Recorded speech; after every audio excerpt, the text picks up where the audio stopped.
All right, here we go with section 5, the impending crisis. For many white Southerners, Lincoln's triumph placed their future in the hands of a party hostile to their region's values and interests. Those who wanted the South to secede did not believe Lincoln would interfere with slavery in the states, but they worried that his election indicated that Republican administrations in the future might do so.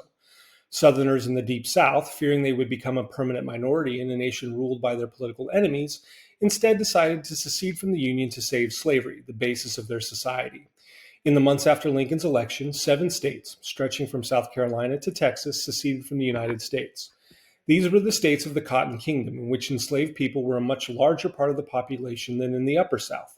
South Carolina, long extreme in its defense of slavery and states' rights, seceded first, claiming it was necessary to defend slavery against Lincoln and the Republicans. Secessionists equated their actions with those of the American revolutionaries as a blow for liberty against tyranny. President Buchanan did not confront the crisis. He denied that a state could secede, but he also declared that the federal government had no right to use force against states that seceded. Senator John Crittenden of Kentucky, a slave state, offered a widely supported compromise plan of constitutional amendments that would protect slavery in the states where it existed and extend the Missouri Compromise line to the Pacific Ocean.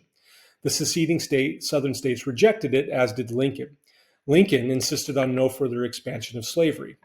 Before Lincoln assumed office on March 4, 1861, 7 seceding southern states formed the Confederate States of America, adopted a constitution, and chose as their president Jefferson Davis of Mississippi.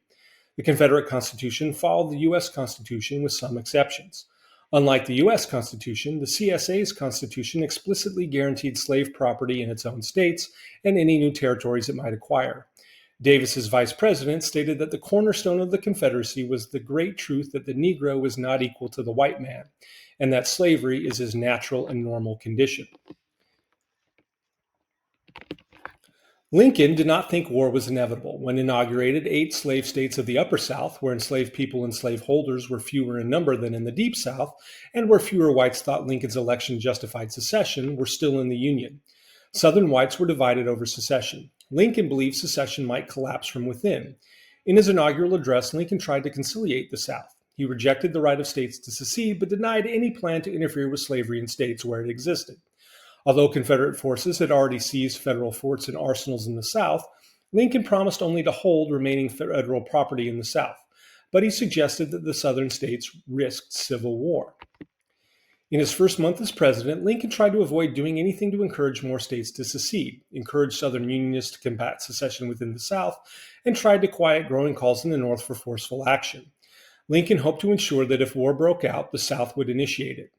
This happened when Confederate forces in South Carolina fired on Fort Sumter in Charleston Harbor. Lincoln quickly proclaimed that an insurrection existed in the South and called for 75,000 troops to suppress it.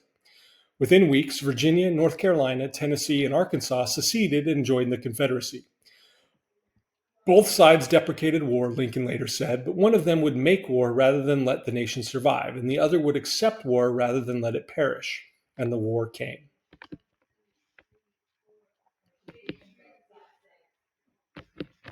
So that's our 5th section, and we will see you next time.